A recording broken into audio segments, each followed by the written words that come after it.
హల్లెలూయా హల్లెలూయా హల్లెలూయా. ఈరోజు వాక్య ధ్యానార్థమై ఇర్మియా గ్రంథము 23వ అధ్యాయము 33వ వచనము చదువుకుందా. మరియు ఈ జనులలో ఒకడు ప్రవక్తయే గాని యాజకుడే గాని యెహోవా భారమేమని నిన్ను అడుగునప్పుడు నీవు వారితో ఇట్లను మీరే ఆయనకు భారము మిమ్మల్ని ఎత్తి పారవేతును. ఇదే యెహోవా వాక్కు. చదవాలి. మరియు ప్రవక్తయే గాని యాజకుడే గాని సామాన్యుడే గాని యెహోవా భారమును మాట ఎత్తువాడెవడైనను వాని ఇంటి వారిని నేను ఖండించెదను. హల్లెలూయా హల్లెలూయా. ఈ లేఖనాల్లో మనం చాలా జాగ్రత్తగా మనం గమనిస్తే ప్రభు అంటున్నాడు, సైన్యములకు అధిపతి యెహోవా అంటున్నాడు, ఎవరే కానీ అది ప్రవక్త అయినా కావచ్చు, చాలా చక్కగా మాట చెప్తున్నాడు దేవాది దేవుడు అంటున్నాడు, దెర్ ఈస్ నో ఆల్టర్నేటివ్ కానీ లేదంటే ఎక్స్‌ప్లనేషన్ అంటారా, యా, అంటే ఎవరికి ఎలాంటి ఎక్స్క్యూజ్ కానీ ఎలాంటిది లేదంటున్నాడు. నేను పెద్ద బిషప్, ఐఎమ్ ద బిషప్, నేను పెద్ద పాస్టర్ని, నేను పెద్ద సేవకుడిని, నేను పెద్ద యాజకుడిని, నాకు ఒక ప్రత్యేకత దేవుడు సూచించుకున్నట్టు వదిలేస్తాడు అని అనట్లేదు ఆయన అనట్లేదు. ప్రతి ప్రవక్త కానీ ప్రతి యాజకుడే కానీ ఏమంటా విశ్వాసే కానీ విశ్వాసి కుటుంబమే కానీ ఎవరైనా సరే యెహోవా నాకు భారము అని ఏమనుకుంటా, యెహోవా నాకు భారం, యెహోవా నాకు భారం. ఈ కాలపు క్రైస్తవ సంఘాలు కానీ, ఈ కాలపు క్రైస్తవ సేవకులు కానీ, క్రైస్తవ విశ్వాసులు కానీ, వారి విశ్వాసం బలహీనపడినప్పుడు, వారి విశ్వాసము తగ్గిపోయినప్పుడు పలికే మాటే ఇదే, నా దేవుడే నాకు శత్రువు, నా దేవుడే నాకు భారము. రాహేల్ అంటుంది, యెహోవా నాకు సంతు లేకుండా చేసెను, యెహోవా నాకు భారముగా ఉండెను అని అర్థం. ఈరోజు దేవుడు భారం అయితే నువ్వు భూమి మీద బ్రతకగలవా? ఇశ్రాయేలు ప్రజలు పాపం చేస్తున్నారు, దేవునికి విరోధముగా ఆలయాలు పెడతా ఉన్నారు, దేవునికి విరోధంగా ధూపాలు ఇస్తా ఉన్నారు.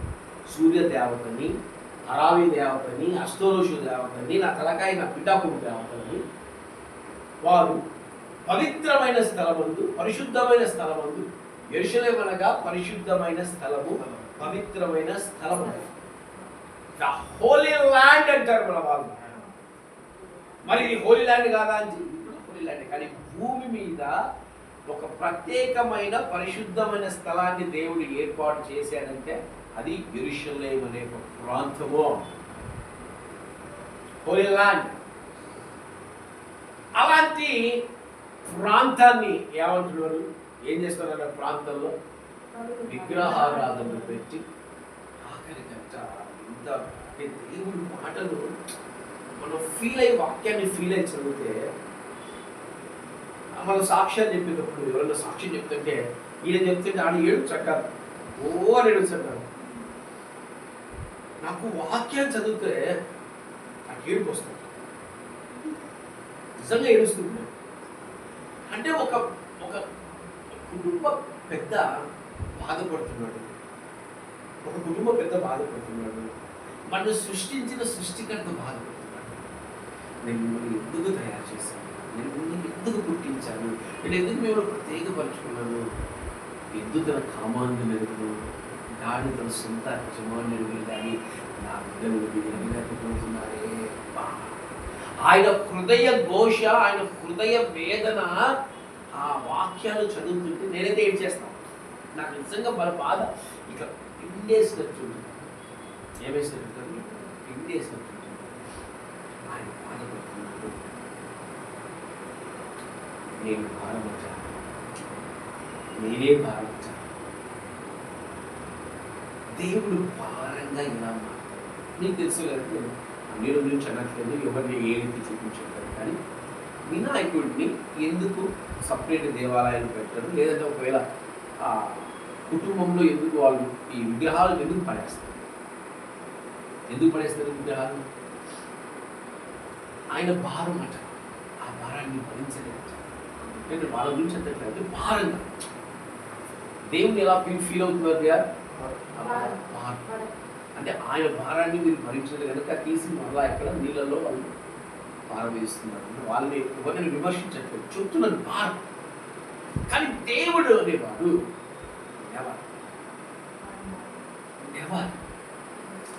అది ఎప్పుడు మనకు భారం తేలికపరచువాడు ఆయన,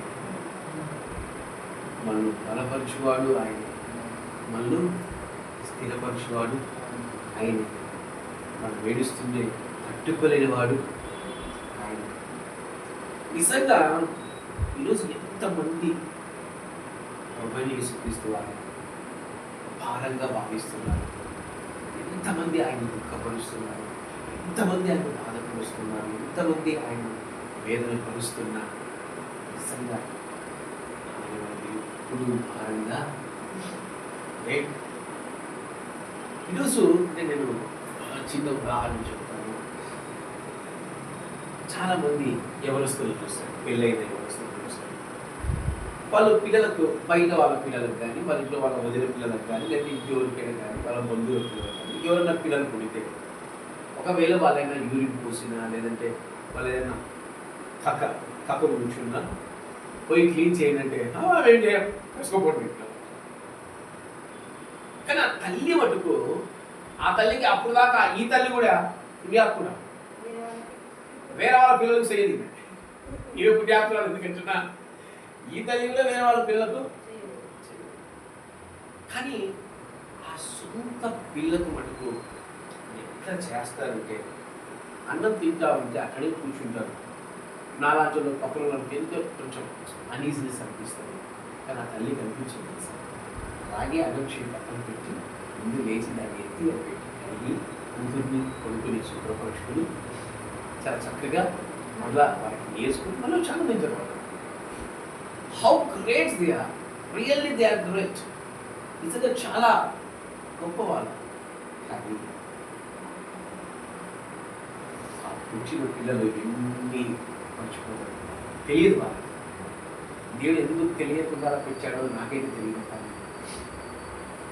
తల్లిదండ్రులు వృద్ధాప్యంలో వాళ్ళు యూరిన్ ఇంట్లో పోసుకుంటే కనీసం ఎత్తకుండా ఉన్న కొడుకులు ఉన్నారు, కుమార్తెలు ఉన్నారు. అసహించుకుంటే కొడుకులు ఉన్నారు, కుమార్తెలు ఉన్నారు. తండ్రి మనల్ని మోసి, మనల్ని పెంచి, మనల్ని పెద్ద చేస్తే మా నాన్న మాకు తెలిసినంతవరకు మా అమ్మకంటే అంటే అమ్మ చేయలేదు కాదు, మా అమ్మకంటే మా నాన్న ఎక్కువ మాకు గుడ్లు కలిగేవాడు. Is the hero. My dad is my hero. నేను డైరెక్ట్గా చెప్తాను, వాళ్ళని వేల మంది చెప్తాను, మా నాన్న నాకు హీరో. తల్లిదండ్రులు ఈరోజు వృద్ధాప్యంలో లేవలేని పరిస్థితుల్లో వాళ్ళు యూరిన్ చేసిన, వాళ్ళు ఇది చేసిన కొడుకులు ఏమో ఏం చేస్తారు తెలుసా? అసహించుకుంటున్నారు. చాలా తక్కువ. ఈరోజు నీ తల్లి అసహించుకోకుండా చేసింది కనుకనే ఈరోజు నువ్వు ఇక్కడ ఉన్నావు. నీ తండ్రిని అసహించుకోలేదు కనుకనే నువ్వు ఈరోజు ఇక్కడ ఉన్నావు. ఏమంటున్నారు కుమారులో? నా తండ్రి నా ఇంటికి భారము, ఎప్పుడు చచ్చిపోతానని చూస్తున్నాను. నా తల్లి నా ఇంటికి భారము, ఎప్పుడు చచ్చిపోతానని చూస్తున్నాను. ఈరోజు దేవుని ఏమంటున్నాం తెలుసా? మనల్ని పాపంలో ఉన్న మనల్ని తన రక్తంతో కాచి తన శరీరాన్ని కుళ్ళపరుచుకొని తన శరీరాన్ని బాధపరుచుకొని మన వరకు ప్రాణం పెట్టి తన రక్తంతో మనల్ని కడిగి శుద్ధీకరిస్తే ఈరోజు వీఆర్ ఆల్సో సేయింగ్ నా దేవుడు నాకు భారము. ఈరోజు నేను ఆశీర్వదించకపోవడానికి కారణం నా దేవుడు. ఈరోజు నేను దీవించబడడానికి కారణం, దీవించబడకుండా ఉండడానికి కారణం నా దేవుడు. ఈరోజు నా దేవుడు నమ్ముకొని నేను ఏమీ బాగుపడలేదు, నా క్రీస్తు నమ్ముకొని నేను ఏమీ సంపాదించుకోలేదు అని దేవుడి వైపు ఏదైతే చూపించేవారిగా ఉంటున్నారు. సంకల్పం దేవుడు కదా, ఆయన మనకి ఎప్పుడు భారం కాదు. ఈరోజు నీ పాపం లేని ఆశీర్వాదం అడ్డంకులుగా నేను ప్రవక్త అయిన ఇర్మియా గారు తెలియజేస్తూ ఉన్నాను. నీ ఆశీర్వాదానికి అడ్డంకులు ఏదంట? నీ పాపం లేదు. ఈరోజు నువ్వు దీవించబడడానికి కారణము, పడకపోవడానికి కారణము నీ క్రియలే, నీ నీ నడవడికలే. ఈరోజు నువ్వు పరిశుద్ధంగా లేకుంటే నువ్వు హోలీ స్పిరిట్ దాన్ని ఎలా పొందుకోగలవు? ఈరోజు నువ్వు పరిశుద్ధమైన ఆలోచనలు చేయగలేకపోతే నువ్వు పరిశుద్ధాత్మను ఎలా పొందుకోగలవు? ఈరోజు నీకు ఆశీర్వాదం రావట్లేదు, ఈరోజు నీకు దీవెన రావట్లేదు, దాని కొరకు నువ్వు పశ్చాత్తాపడి ఏడ్చి దేవుని అడుగుతావా? ఈరోజు నీ కొరకు కష్టమైన తల్లిదండ్రుల్ని నువ్వు అసహించుకుంటున్నావు అంటే నీ దేవుని ఇంకా ఎంత అసహించుకుంటావు ఒకసారి జ్ఞాపకం తీసుకో. ఈరోజు అలాంటి దేవుని నువ్వు అసహించుకుంటా ఉంటే నేను ఎప్పుడు అసహించుకున్నా అన్నాను. మీరు ఆదివారం మందిరాన్ని రాండయ్యా అంటే నాకు పని ఉంది, నాకు సంపాదన ఉంది అని నువ్వు పరిగెడతా ఉన్నదే నీ దేవుడు నీకు భారం. నువ్వు వచ్చి చూడు, ఇచ్చి చూడమని చెప్పట్లా. మన సంఘంలో ఇచ్చి చూడనే మాట చాలా తక్కువ వాడతారు. నా స్నేహితులు 10th క్లాస్ బ్యాచ్ వాళ్ళు కలిసినప్పుడు వాళ్ళు అంటున్నారు, ఖచ్చితంగా నువ్వు చెప్పాలిరా, దశబాల గురించి చెప్పాలా, బయట నాకు తెలియచేయాలంటే నేను నవ్వి మందిరానికి వస్తే చాలురా, వాళ్ళు ఇచ్చేన తర్వాత వస్తే చాలు. ఈరోజు నువ్వు క్రీస్తు దగ్గరికి వచ్చి చూడు, నీకు భారమా? ఇక్కడ అంటున్నారు ఇశ్రాయేలు ప్రజలు బబులోను సామ్రాజ్యం యొక్క నెబుకద్నెజరు కల్దీయులు వచ్చి వారిని ఆక్రమించుకొని వారిని హింసించబోతా ఉన్నారు. వారి ఆశీర్వాదం లేకుండా పాడైపోతున్నప్పుడు అంటున్నారు, యెహోవాయే మాకు ఆత్మ, మేము మా దేవుని యెహోవా నమ్మము, మేము అస్తారోషి దేవిని, అర్థమా దేవిని, సూర్య దేవతని మేము వీరందరినీ పూజిస్తాము, వాళ్ళు ఆశీర్వాదం ఉండే మా దేవుడే మాకు భారం. నువ్వు ఏ స్థితిలో ఉన్నావో ఒకసారి నువ్వు జ్ఞాపకం చేసుకుంటే ఈ దేవుడికి భారంగా ఎప్పుడు ఈ దేవుడికి భారంగా ఎప్పుడు మారడు. ప్రేమించి ఆదరించి నీకేం కావాలో తెచ్చే తండ్రిని నీకు వయసు రాగానే నువ్వు సంపాదన మొదలు పెట్టగానే నువ్వు నాకేం సంపాదించి పెట్టావు, నువ్వు నాకేం బాగు చేశావు, నన్ను నువ్వేం ప్రేమించావు అని అడిగితే ఆయన హృదయం ఎలా ఉంటుంది? ఎలా ఉంటుంది సార్? తప్పిపోయిన కుమారుని నేనైతే నాకై నిరీక్షించే తండ్రి నా యేసు. తప్పిపోయిన కుమారుని నేనైతే నాకై నిరీక్షించే తండ్రి నా యేసు. ఈ లోకం మొత్తం నేను వెదకినా నాకు లేదయ్యా ఎక్కడ ఆనందం, ఈ సన్నిధిలో ఒక్క క్షణం గడిపినా హృదయం పొంగెను, హృదయం పొంగెను. నీ తండ్రికి కొడు తప్పి మీద కుమారుడు కూడా తండ్రి నాకు భారం అని జాయి చేయనివ్వడు, నన్ను సరదాగా ఉండనివ్వడు, నన్ను తాగనివ్వడు, నన్ను తందనాలు చేయనివ్వడు అని తండ్రిని ఎలా ఫీల్ అవుతున్నాడు? ఈరోజు సేవకులు కూడా ఎలా ఫీల్ అవుతున్నారు కదా సార్? భారంగా ఏదైనా చెప్పాడనుకో సేవకుడు, అమ్మా నువ్వు అలా జీవించొద్దమ్మా అంటే, నేను పాపం చేస్తా ఉంటానా ఎవరో ఇది పాపమా అంటారు. సేవకుడు మాట చేసి ఏదైనా ఎవరికైనా చెబితే ఎంత కష్టపడితే ఎంత శ్రమ పడితే ఇక్కడ దాకా లాక్కుంటారు. ఈరోజు క్రీస్తు చెప్పిన ఆజ్ఞలు మనకి ఎలా ఉన్నాయి తెలుసా? ఎలా ఉన్నాయి తెలుసా? ఎక్కువ జామున లేచి ప్రార్థన ఎలా చేస్తారు తెలుసా? ఎలా తెలుసా? భారమైన కన్నులు ధరించి ముసుగులు వేసి భారంగా స్తోత్రం స్తోత్రం స్తోత్రం స్తోత్రం స్తోత్రం స్తోత్రం స్తోత్రం యేసయ్యా గొప్ప రక్షకుడా భారం. ఎక్కువ జామున ప్రార్థన ఎలా ఉందో తెలుసా? ఎలా ఉందో తెలుసా? ఎలాంటి వాడు తెలుసా? సుమధుర స్వరముల గానాలతో వేలాది దూతల గళములతో కొనియాడబడుచున్న నా యేసయ్యా నీకే నా నిద్రంతయ్యా అంటావా? మనం అనేది కదా. భారంగా ఇప్పుడు ఫీల్ కావాలి, మందిరాన్ని భారంగా ఫీల్ కావాలి, పరిచర్యను భారంగా ఫీల్ కావాలి, వాక్యాన్ని భారంగా ఫీల్ కావాలి, ఉపవాస ప్రార్థనలను భారంగా ఫీల్ కావకండి, ఆన్లైన్ ప్రేయర్ను భారంగా ఫీల్ కావకండి. అందుకన్నా ఉపవాసాలను భారంగా ఫీల్ కావాలి. నేను అనుకుంటా ఉన్నాను ఈ సంవత్సరం నా పేరైనా చెప్తావా, ఉండగలనా, ఒకే చెప్పు, ఉండడానికి ట్రై చేస్తా అని ఈ మధ్య దేవుడు అడుగుతాను. 40 days ఏమో నువ్వు చెప్తేనే ఉంటా అని ఒక ఆత్మ ప్రేరేపణ వస్తుంది. నాకే ఉండాలా, ట్రై చేయాలా, ఎందుకు పశువుడు నేర్చుకుంటుంది అడుగుతున్నా. ఆయన సాధ్యమైనది ఏది లేదు కదా. భారంగా ఫీల్ కాదు. ఎవ్రీబడి దే ఆర్ ఫీలింగ్ బాగా వెయిట్ చేసేయాలి. యాత్రికుని ప్రయాణం, తన పాప భారాన్ని మోసుకుంటూ యాత్రికుని ప్రయాణం చాలా అద్భుతమైన రచన, అద్భుతమైన వివరణ ఇచ్చాడు.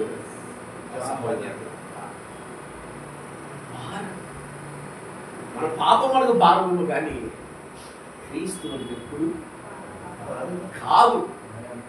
ఆయన సిలువ భారాన్ని మన కొరకు మోసాడు కదా, మన కొరకు మోసాడు ఆయన. మనకు భారం ఎక్కడిది? మనకు ప్రార్థనలు భారం, వాక్యం చదవని రాజ్యం. నేను కూర్చుంటాను, ఒక అధ్యాయం 2 అధ్యాయానికి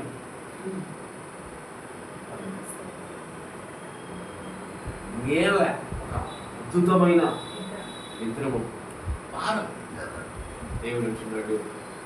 దయచేసి భారం ఒక బాధేస్తుంది అంటున్నాడు. అవును కదా. ఒక తండ్రి వరదలు వచ్చాయి, పెద్ద వరదలు వచ్చాయి, ఓకేనా. వరదలు వస్తే ఇప్పుడు ఈ గట్టు నుంచి అవతల గట్టు కదా వెళ్తేనే బ్రతకగలరు. బాగా వరదలు వస్తా ఉంది. తండ్రి పాపం ఎలాగలరు పిల్లల్ని ఎక్కించుకొని సగం మధ్యకి వెళ్ళిపోయేసరికి నీటి ప్రవాహానికి తను జారి పడిపోయాడు. పడిపోయినప్పటికీ తన పిల్లల్ని పట్టుకొని ఎలాగో అలాగో ఒడ్డు చేయించాడు. ఒడ్డు చేస్తున్న పిల్లలనే మాట, ఏమి సక్రమంగా పోయలేవా, పడేస్తామో మళ్ళీ, చంపేస్తామో మళ్ళీ, నేనైతే వదిలిపడేసాను. ఫోటో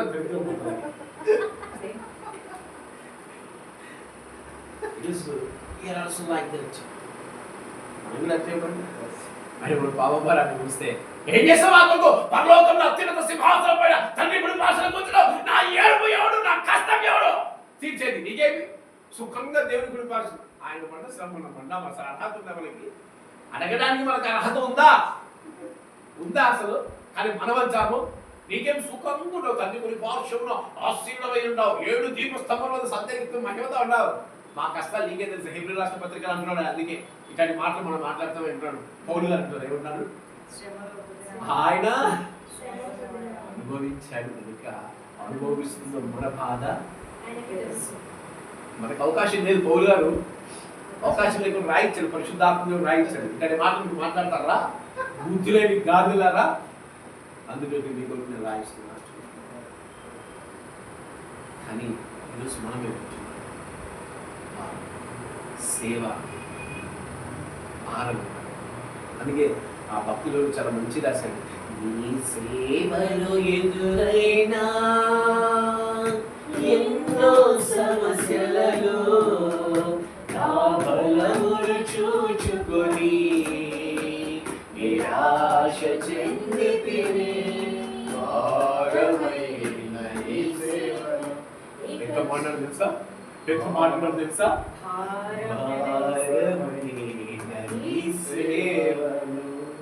అది మనం భారం అనుకున్నప్పుడు భారం. ఆయన అంటున్నాడు నా ఖాళీ అంటే ఈ రాసిన వ్యక్తి తప్పు రాయలే, కరెక్ట్ రాశాడు. భారమైన నీ సేవ ఎందుకు అంటున్నాడు, ఈయన బలహీనుడు కనుక ఆ సేవను భారంగా ఫీల్ అవుతున్నాడు కనుక ఆయన భారం అనుకుంటున్నాడు. కానీ ఆ భారాన్ని దేవుడు వేసాడు, భారమైన ఈ సేవను ఇక చేయలేనని అనుకొనగా ప్రధాన యాజకుడా యేసు నీ అనుభవాలతో బలపరచితివి. అది అనుకుంటే ఎందుకు నాకు ఆ పాట పాడే సాటిస్ఫాక్షన్ కూడా రాదు, ఫుల్ఫిల్ అవ్వదు. అంటే ఏంటి ఆయన కాని భారం కాదని ఆయన సెలవిస్తూ నా కాని భారంగా మీరు ఫీల్ అవుతున్నారేమో, అది తేలికగా చేయగలరు. చాలామంది మీరు సేవకి ఎందుకు చాలా మనం ఎప్పుడు మాట్లాడుకునే ప్రశ్న, నన్నే ఎందుకు పిలిచావు, మనుషుడాయి నన్నే క్రైస్తవురాలుగా ఎందుకు ఎంచుకున్నావు? సినిమాలు చూడలేను, షికారులకు పోలేను, తాగి తందనాలు చేయలేను, వ్యభిచారం చేయలేను, దొంగతనం చేయలేను, అన్నీ చేయలేను, మనుషుడాయి. మా కుటుంబంలో మా అక్క ఉంది, మా తమ్ముడు ఉన్నాడు, నేనేందుకు ప్రభు? నేను ఒక సైకోని, నేను ఒక షాడిస్ట్రీ ప్రభు, అయినా నేనేందుకు ప్రభు? వశుడాయి. నేను ఎప్పుడు అంటా ఉంటా, మా అన్న మా తమ్ముడు నాకెందుకు తెలియదు, నన్నెందుకు పిలిచావు నాయన నువ్వు అంట. అంటే భారము. ఈరోజు దేవుడు అంటున్నాడు, ఆయన ఎప్పుడు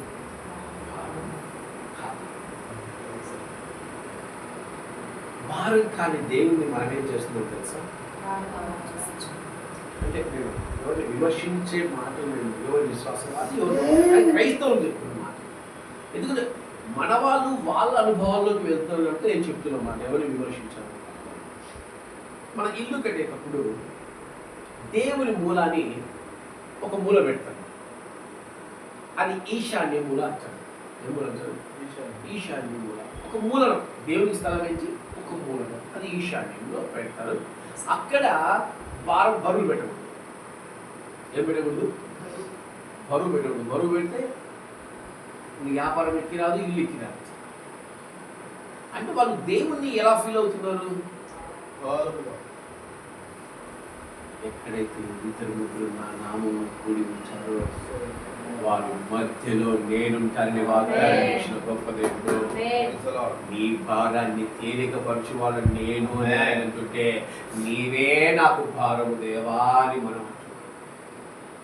ఇశ్రాయేలు ప్రజలు ఎర్ర సముద్రాన్ని విడిపించిన దేవాది దేవుడిని విడిచిపెట్టి, ఎరికో గూడలు కూర్చున్న దేవుడిని విడిచిపెట్టి ఆయన భారముగా ఫీల్ అయ్యి అనే దేవుడిని పూజించారు. ఆయన ఎలాంటి వాడు తెలుసా? భూమిని కూడా తలకిందులు చేయగలిగిన పంది.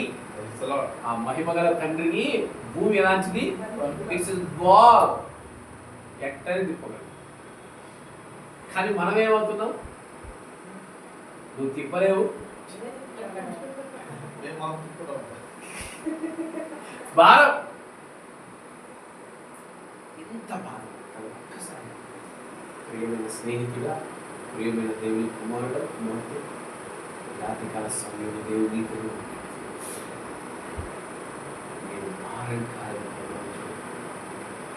ఆయన ఆయన ఎప్పటికీ నేను భారం కాను అంటున్నాడు. నీ జీవితాన్ని మార్చేవాడు నేను అంటున్నాడు. నీ స్థితిని మార్చేవాడు నేను అంటున్నాడు. నీ పరిస్థితిని మార్చేవాడు నేను అంటున్నాడు. భారమైన జీవితాన్ని తేలికగా మార్చు వాడను నేను అంటున్నాడు. కొంతమంది చూడండి, వెలుగులో చేయాలి, వెలుగులోనికి రావడానికి చాలా మంది ఇష్టపడతారు. చీకట్లో బ్రతకడానికి ఇష్టపడతారు. చీకట్లో జీవించడానికి ఇష్టపడతారు. చీకటి అంటే ఏంటి తెలుసా? పాపం. అది ఏదైనా కావచ్చు. అది చీకట్లో ఆనందించడానికి ఇష్టపడతారు. దేవుడు అంటున్నాడు, నేను వెలుగుని అంటున్నాడు. నేను వెలుగుని అంటున్నాడు. నా దగ్గరికి రా, నీ చీకటిని నేను తీసివేయాలి. నీ పాప భారాన్ని, లోక పాప భారాన్ని మోసుకుని పోవు దేవుని గొర్రె పిల్ల అని వర్ణిస్తున్నాడు. తండ్రి అయిన దేవుడు తన కుమారుడిని వర్ణిస్తాడు. ఈరోజు ఆయన పాప భారాన్ని ఆయన మోసి మనకు తెలియజేస్తే మనం ఇంకా ఎందులో ఉన్నాము? ఇంకా ఎందులో ఉన్నాం? వేకుజామున ఆయనతో నీ జీవితాన్ని ప్రారంభించు. ఆయనతో నీ అడుగులు వేయి. నీకు జీవితం భారం ఎందుకు అనిపిస్తుంది? భారం ఎందుకు అనిపిస్తుంది? ఎప్పుడు అనిపించు నీలోనే చీకటి ఉంది, నీలోనే చీకటి కార్యాలు ఉన్నాయి, నీలోనే చీకటి తత్వాలు ఉన్నాయి, నీలోనే చీకటి క్రియలు ఉన్నాయి, నీలోనే చీకటి పరిస్థితులు ఉన్నాయి. కనుకనే యెహోవా నీకు భారంగా ఉన్నాడు. యేసుక్రీస్తు నీకు భారంగా ఉన్నాడు.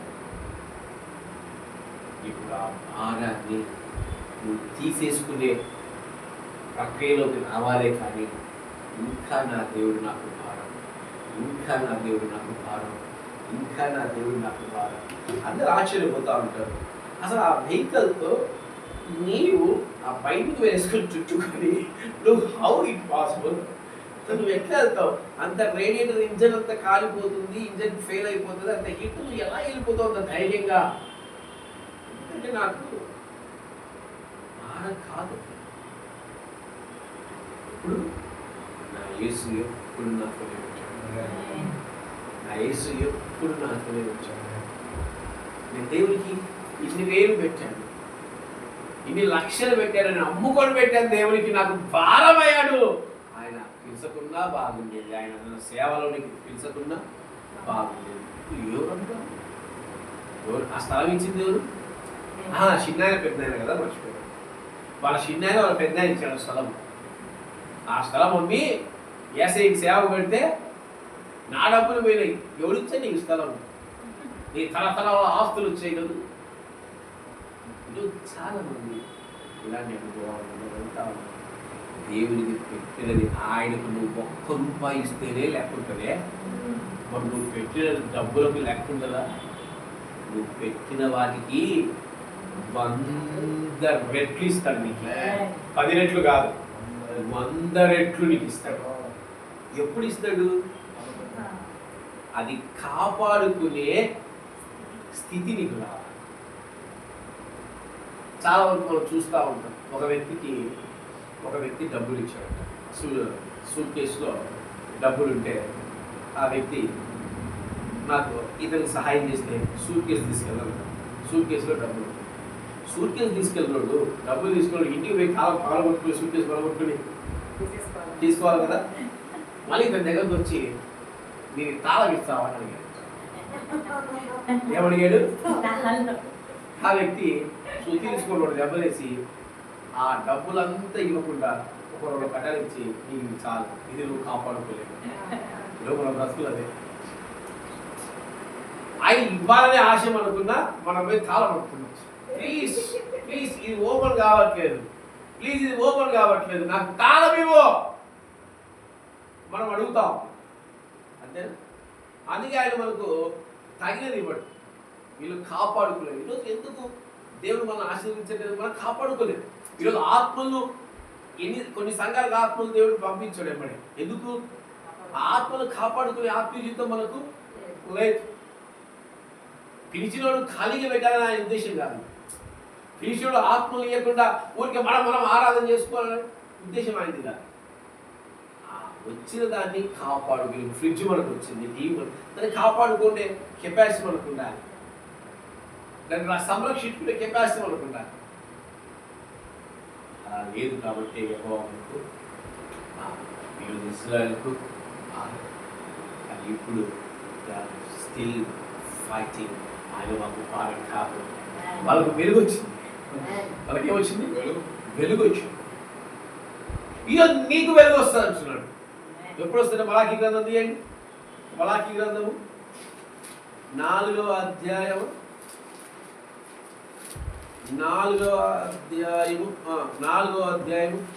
2వ వచనం. అయితే నా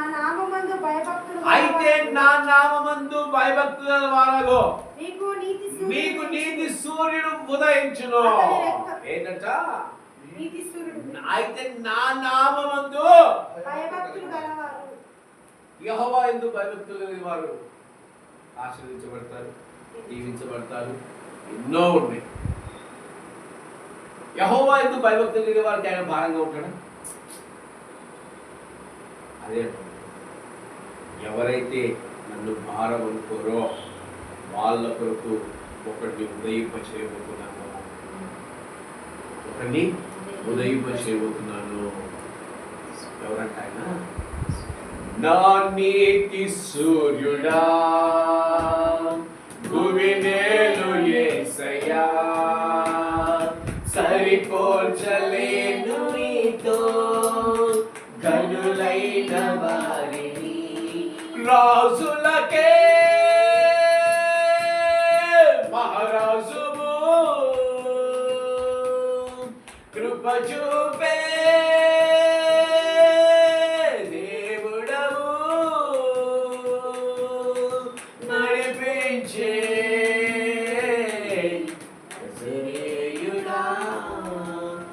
కాపాడే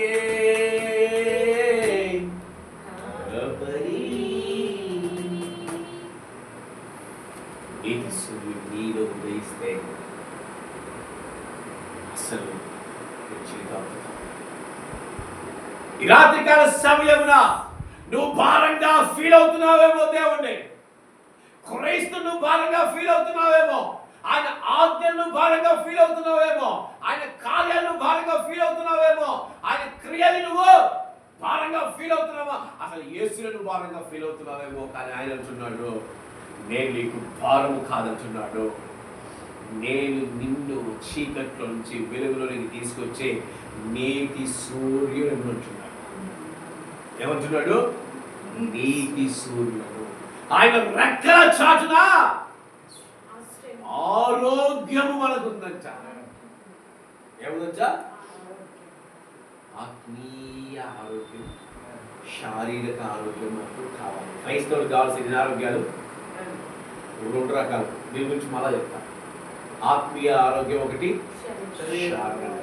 ఈ 2 పాడైపోయినప్పుడే క్రీస్తు మనకు ఈ రాత్రికాల సమయమున నిజంగా నువ్వు ఆయన భారంగా ఫీల్ కావాలంటున్నాడు. ఆయన నీకు నీతి సూర్యుడిగా నీ జీవితాల్లో ఉదయించాలంటున్నాడు. ఆయన ఉదయిస్తే ఆయన మనకు నీతి సూర్యుడు మనం ఫీల్ అవుతే ఎలా ఉంటామో తెలుసా? కనుక మీరు బయలుదేరి కొవ్విల దూడలు గంతులు వేయినట్లు గంతులు వేయుదురు. చర్చి అయిపోతానే బయట వేయి గంతులు వేసి రోడ్లు పడి ఉద్దేశం అది కాదు. ఆనందించాలి, క్రీస్తులో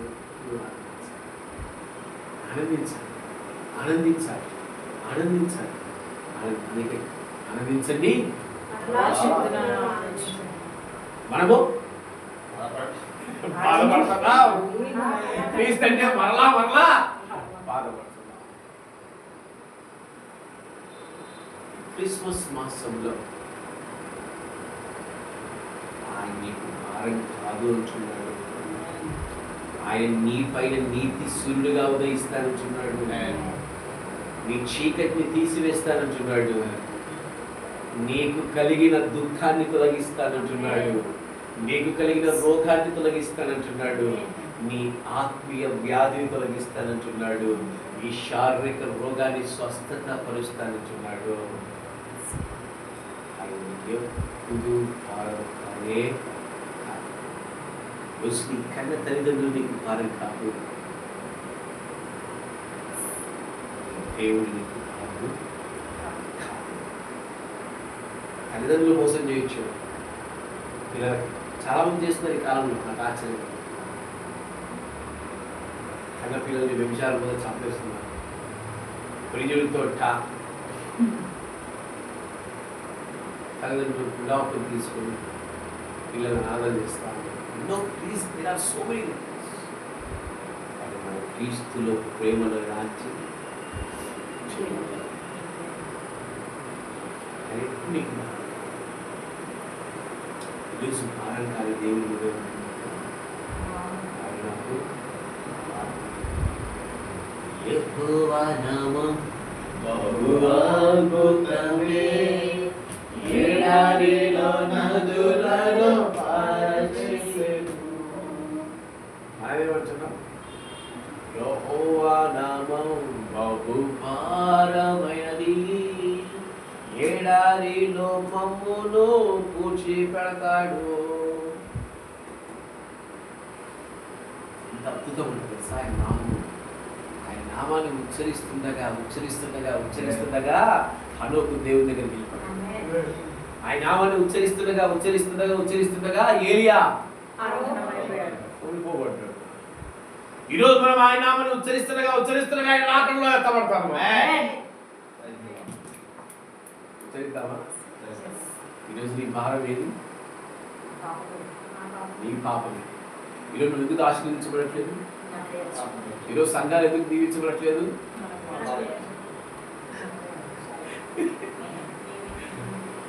అన్నిటికీ కారణం మనము. ఏ వ్యక్తి మాత్రం ఏదో గురించి చూపిస్తున్నాం. ఒకడు ఉన్నాడు పాపం అన్నిటికీ. భార్య భర్తలు ఇది పెద్ద గొప్ప కార్యం. మా సంఘంలో ఒక మంచి అలవాటు. భార్య భర్తలు కొట్లాడుకుని నాకు ఫోన్ చేసి నీ వల్లే మేము కొట్లాడుకున్నాం. అసలు నాకు సంబంధమే ఉండదు. నీ వల్లే కొట్లాడుకు, నువ్వే పెళ్లి చేసావు, సంతకం తెచ్చావు నువ్వే. ఇంట్లో తల్లి కొడుకులు కొట్లాడుకుంటారు. దానికి కారణం ఎవరంటే నువ్వే. నేనేం చేసానంటే అవు వాక్యం నువ్వు అట్లా చెప్పావు కనుకనే ఆమె నా గురించి చెప్తున్నాడు అంటుంది. ఏసయ్యా మరి నువ్వు ఈ పాపం చేస్తున్నావు మారడానికి ఆయన ఏమని అంటారా? పాపం సేవకుడు అంటే మటుకో ఎట్టికి వచ్చినాడు. ఈరోజు ఏసయ్య ఎట్టికి వచ్చాడు, ఉచితంగా వచ్చాడు కదా. విలువ తెలియదు. మన కష్టం వస్తే ఆయన తీరుతాం, మనకు దుఃఖం వస్తే ఆయన తీరుతాం, మనకు ఆశీర్వాదం రాకుంటే ఆయన తీరుతాం. మన క్రియలు మటుకు ఆయన నచ్చిన విధంగా ఉంటాం. ఒకడు దీవించబడతానంటే నమ్ముకున్నా వారేమో చూడు ఇక్కడ దీవించబడుతున్నారు, నేను ఇంకా ఇచ్చే ఉన్నా. నిజంగా నువ్వు ఇంకా ఇచ్చే ఉండవు. నువ్వు ఉన్నావు కాబట్టి దీవించబడతావు. క్రీస్తులాగా మరి ఆజ్ఞలు భారమితో నా ఆజ్ఞలు భారమైనవి. దేవుని భారంగా చేసుకుంటున్నాను. ఇది చాలా తప్పని ప్రభు నాకు కాల సమయంలో మనకు తెలియచేస్తున్నాడు. మందిరం భారం కాదు, ఆయన భారం కాదు, ఆయన సంఘం భారం కాదు, ఆయన క్రియలు భారం కాదు, ఆయన ఆజ్ఞలు భారం కాదు. ఆయన ఏది చేసినా అది మనకు భారం కానీ. ఈరోజు మాట మనం చెప్పారంటే భారం కాదు. మన గురించి చెప్తారు, మన రక్షణ గురించి చెప్తారు, మన సంరక్షణ గురించి చెప్తారు. ఆయన ఏది చేసినా మేలేది చేస్తారు. మనం అనుకుంటాం మనం అనుకుంటాం ఈజ్ ద హీరో. నా దృష్టిలో ఒక దావీదు. దావీదన్నా తను చేసిన పాపాన్ని బట్టి పశ్చాత్తాపం ఇది నాకు కలిగింది అన్నాడు. నా దృష్టిలో బైబిల్ ఒక హీరో ఉన్నాడు. ఎవరైనా యోబు ఆల్సో, దానియేలు ఆల్సో. ఇంకో హీరో ఉన్నాడు. ఆయన ప్రవక్త కాదు, యాజకుడు కాదు, ఏం కాదు. యోసేపు. నీతిగా జీవిస్తే తీసుకొని యాడేశారు. మనం ఏమంటాం ఇంకా ఆ ప్లేస్ లో మనం ఉంటే, నిన్నే నమ్ముకున్నాను నాకు ఇది ఇచ్చావా, నన్ను చలసాలలో పడేసావా నాయన, నువ్వు ఏడ ఉన్నావయ్యా, నువ్వు దేవుడివేనా అసలు అంటావు.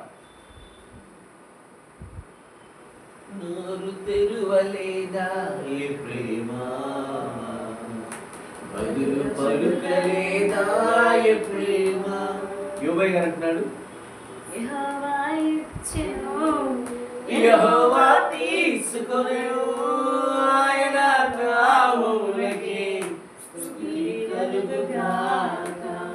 వీరందరికీ దేవుడు ఆరాధన మన మేలుకే. ఈరోజు మన జీవితాల్లో ఆయన ఏది చేసినా మన మేలుకే, ఏది చేసినా మేలుకే. నువ్వు ఈ స్థితిలో ఉన్నా నీ మేలుకే, నువ్వు కొట్టబడుతున్నా నీ మేలుకే, నువ్వు దుఃఖపడుతున్నా నీ మేలుకే, నువ్వు బాధపడుతున్నా నీ మేలుకే. ఆయన ఏది చేసినా నీకు మేలే చేస్తాను కానీ కీడు చేయనే చేయను. నేను శ్రమ పెడుతున్నాను, అమ్మో దేవుడు ఇంత శ్రమ పెట్టే దేవుడా కొద్ది ఎందుకు శ్రమ పెడతాను ఒక్కసారి దేవుని అడిగితే. ఒక తండ్రి తన బిడ్డను పీకుతా ఉన్నాడట. ఎందుకు పీకుతున్నావురా నాయన, అమ్మో ఆ ఇంట్లో ఆయన ఉన్నాడు, ఎందుకు పిల్లలు ఇచ్చారో దేవుడు ఆయనకి ఎప్పుడు కొడతానే ఉంటాడు అని ఆడిపోసుకుంటా ఉంటాడు. అసలు ఆ తండ్రి పిల్లోని ఎందుకు కొడుతున్నాడు? వాడు స్కూల్కి పోడు, వాడు చదవడు, వాడు ఇంట్లో అల్లరి చేస్తాడు, వాడు సక్రమంగా ఉంటాడు. కానీ బయట ప్రజలకు ఆ తండ్రి ఏమవుతాడు? విలన్. ఇంట్లో భార్యకు ఆ తండ్రి ఏమవుతాడు? విలన్. మన పరిస్థితి యేసయ్య కొడుతున్నాడు అని ఆయన అన్నాడు అనుకో, అసలు ఆయన మళ్ళీ ఎందుకు కొడతాడు ఒకసారి మనం ఆలోచిస్తే ఎంత బాగుంటుంది. మళ్ళీ ఆశీర్వదించట్లేదు యేసయ్య అడుగుదా, ఎందుకు నన్ను ఆశీర్వదించండి అని చెప్తాడు ఆయన. ఆయన మాట్లాడే దేవుడు రాయిలప్పగా, మాట్లాడే దేవుడవు నీవు, మాట్లాడే వాడివి రాయివి నీవు కాదు. మాట్లాడతాడు. ఎందుకు నువ్వు కొడుతున్నావయ్యా, నీకైనా సరదా అంటే నాకు సరదా కాదు అయినా నీవు మంచి మార్గంలో నడవాలని ప్రేమిస్తున్నాను ఎందుకని ఈరోజు కాపు మన తల్లి వరకు భారము కాపు వారు ఇలాంటి స్థితిలో వారు భారం కానీ కాపు. ఈరోజు మన దేవుడు మనకు భారం. ఈరోజు మన తల్లి కదలేని స్థితిలో ఉంటారు, లేవలేని స్థితిలో ఉంటారు, అసహించుకోవడం, అక్కడే ఉండి కూర్చుంటే అసహించుకోవడం, అక్కడే కట్టబడుతున్నారు, అసహించుకెత్తండి. ఏ చిన్నప్పుడు ఇది ఎత్తలేదా? చిన్నప్పుడు నీకు పరిచయం ఆ తల్లిదండ్రులు చేయకుండా ఇటు వస్తారని ఏమన్నా. నేను ఇంట్లో మన దగ్గర హదర్స, ఆ తల్లి ఎప్పుడు ఆ హదర్స తల్లి ఎప్పుడు యుద్ధం తెచ్చండి. నా కూతురికి కడుగుతావా లేదా, కడుగుతా నేను అడగా కృతజ్ఞతిస్తాను. నేను నా కూతురికి కడుగుతా నేను అడగా. ఒకసారి కడగాల్సిన పరిస్థితి వచ్చింది, ఎవరు లేరు, నేను బయటికి తీసుకెళ్ళా, కూర్చుంది ఆడుంటే ఆడలేదో కడుగుతుంటే అసలు వాళ్ళు ఇక్కడ లేకో మా పిల్ల మాకే భారమని వేసి పరాలు తీసి ఉంది.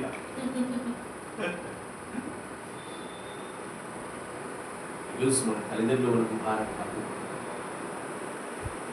మన సంఘం మనకు భారం కాదు. సంఘాన్ని భారంగా ఫీల్ అయ్యే వాళ్ళు చాలా మన సేవకులు మనకు భారంగా, సేవకులు భారంగా ఫీల్ అయ్యే వాళ్ళు కూడా చాలామంది. యేసయ్య మనకు భారంగా. యేసయ్య ప్రేమిస్తే సేవకులు ప్రేమిస్తారు, యేసయ్య ప్రేమిస్తే సంఘాన్ని ప్రేమిస్తారు, యేసయ్య ప్రేమిస్తే తల్లిదండ్రులు ప్రేమిస్తారు, యేసయ్య ప్రేమిస్తే లోకాన్ని ప్రేమిస్తారు, ప్రతి ఒక్కరిని ప్రేమిస్తారు. ఎవరితో గొడవ పెట్టుకో, అందరితో ప్రేమ. యేసయ్య ప్రేమించడం వల్ల ఇన్నున్నాయి. మనం మొదటిది చేయము, మిగతావన్నీ సక్సెస్ కావాలంటే కనుక దయచేసి భారం కాదని కొరకు శ్రమిస్తున్నాడు. ఏమంటున్నాడు? నీ కొరకు నేను నీతి సూర్యుడిగా ఉదయించాను, భారమైన చీకటిని తొలగించాను, చీకట్లు నడుస్తున్న నీ జీవితాన్ని వెలుగులోకి మార్చాను, నీపై ఉండే చీకటి భారాన్ని తొలగించి నిన్ను స్వతంత్రుడుగా చేశాను. ఇజ్రాయెల్ ప్రజలకు నాకు స్వాతంత్రం వచ్చింది. ఈ స్వాతంత్రంలో నేను ఆనందించి బతుకుదామనిలే. వాళ్ళ కాడ ఇటుకలు చేసుకోవడం బాగుంది. ఐగుప్తుల దగ్గర ఐగుప్తులు కూర్చుంటే బాగుంది. ఐగుప్తుల దగ్గర కూలి పనులు చేసుకుంటే బాగుంది. ఆ మాంసం ఒకటి కావాలి. ఈయన స్వతంత్రంగా నడిపించి మన్నానిస్తే మాకు ఈ పవిత్రమైన వద్దు, ఆ పనికి మనదే కావాలి. ఈరోజు దయచేసి ఐగుప్తు అనుభవాలలో ఉంచుకో. వెలుగు కావాలి. దేవుని భారంగా తీసేసుకున్నప్పుడే నీకు వెలుగు వస్తుంది. క్రీస్తును భారంగా భావించొద్దు. ఎప్పుడు హీరో ఎవరు? జీసస్ క్రైస్ట్ ఎప్పుడు is the legend, is the hero, is everything, lord of lords, king of king. ఇప్పుడు హీరో చేసి ఆయన అంటున్నాడు, నేను ఎప్పుడు మీకు వెలుగురించి వాళ్ళనే, నేను ఎప్పుడు నువ్వు బ్రతికించి వాళ్ళనే, ఎప్పుడు మీ జీవితంలో సంతోషాన్ని ఇచ్చేవాడు. ఎవరు ఫీల్ అయ్యాలి? తన పిల్లలు చనిపోయి ఆస్తంతో ఆయన బాధపడలేదు. యెహోవా ఇచ్చాడు. యేసేపు నీతిమంతుడిగా జీవించి ఆ స్త్రీ అతని బలవంతం చేసిన అక్కడి నుంచి పారిపోయినా, అరే నేను పారిపోయిన నా పవిత్రత కాపాడుకున్న ఆయన నాకు చెరసాలే దక్కిందని అనుకోలేదు. అసలు యేసేపు ఆశీర్వాదం ఎక్కడుంది తెలుసా? ఎక్కడుంది? చెరసాల ముందే ఫీల్ కాదు. మీ ఆశీర్వాదం కూడా అక్కడ వచ్చాడు. మన ఆశీర్వాదం ఎక్కడుందో మనకి తెలియదు. నేను అవమానపరుస్తారేమో, నిందలు పరుస్తారేమో, అది నీ ఆశీర్వాదమే. అప్పుడే నువ్వు రిలీజ్ అయ్యి యుద్ధం చేస్తావు. అది నీ ఆశీర్వాదం. నీ ఆశీర్వాదం ఎక్కడ? దీని గురించి మనం ఒకసారి విషయం మాట్లాడుతున్నాం. నీ ఆశీర్వాదం ఎక్కడ? దీని గురించి ఒకటి మాట్లాడతాం. 12వ అధ్యాయంలో కనుక దయచేసి భారంగా ఫీల్ అవుతుంది. అలా భారంగా ఫీల్ అవుతే దేవుడు అంటున్నాడు, నేను మిమ్మల్ని శిక్షిస్తాను. ఏ సేవకులు పలకకూడదు యెహోవా భారం, ఏ ప్రవక్త పలకకూడదు యెహోవా భారం అని, ఏ విశ్వాసి పలకకూడదు భారం అని, ఏ కుటుంబము పలకకూడదు భారం. ఉభయ కుటుంబానికి మనసం భారం ఉందా? మనకెందుకు భారం ఉంటుంది? మనకెందుకు భారం ఉంటుంది? మనకెందుకు భారం ఉంటుంది? మనము దాన్ని భారంగా అవుతున్నామో సంతోషించాలి. మనం సంతోషించాలి. మన కొరకు నీతిశీలు ఉదయించండి. దేవుడు మనకు ఎప్పుడు చెప్పండి, యేసయ్య భారమా? యేసయ్య ఆజ్ఞలు భారమా? యేసయ్య చెప్పిన ఆజ్ఞల ప్రకారం జీవిస్తారా? సాధ్యమేనా? మీరు ఏదైనా మంచి మాట ఎవరికైనా చెబితే దాన్ని భారం అన్నారనుకో, వారిని న్యాయంగా దేవుడికి అప్పగిస్తాను.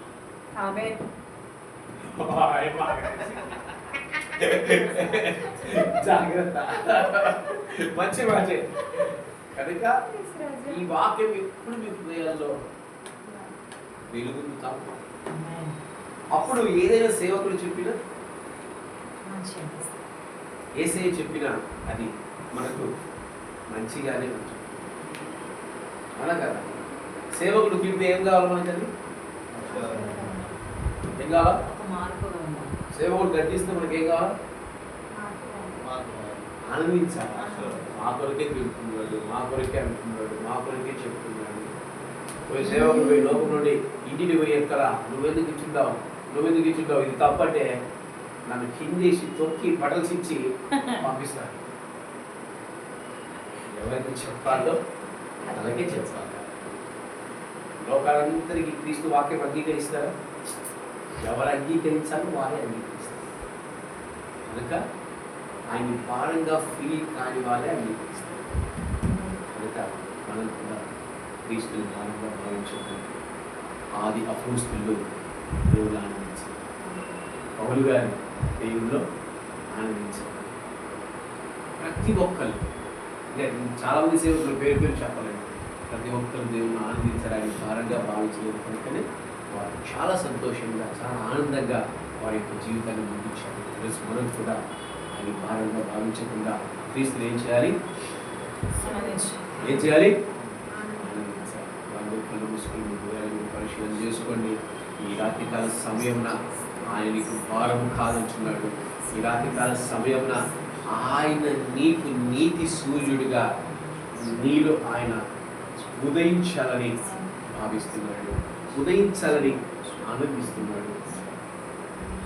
కనుక నువ్వు భారంగా భావించద్దు, నువ్వు భారంగా భావించద్దు. ఆయన ఆనందించండి, ఆనందించండి. పదే పదే నిన్నే చేరగా ప్రతిక్షణం నీవే ధ్యాసగా, పదే పదే నిన్నే చేరగా ప్రతిక్షణం నీవే ధ్యాసగా, కలవరాల తోటలో కన్నీటి బాటలో, కలవరాల తోటలో కన్నీటి బాటలో కాపాడే కవచముగా నన్ను ఆవరించిన దివ్య క్షేత్రమా స్తోత్ర గీతమా, ఆనందం నీలోనే ఆధారం నీవేగా, ఆశ్రయం నీలోనే నా యేసయ్యా. స్తోత్రాలురా అర్హత లేని నన్ను ప్రేమించినావు, జీవితులలో నీ కోసమే సాక్షాత్తమై, అర్హత లేని నన్ను ప్రేమించినావు, జీవితులలో నీ కోసమే సాక్షాత్తమై, నీ కోసమే సాక్షాత్తమై. సమస్త మహిమ ఘనత మన ప్రభువైన యేసుక్రీస్తుకే కలుగును గాక. ఆమేన్.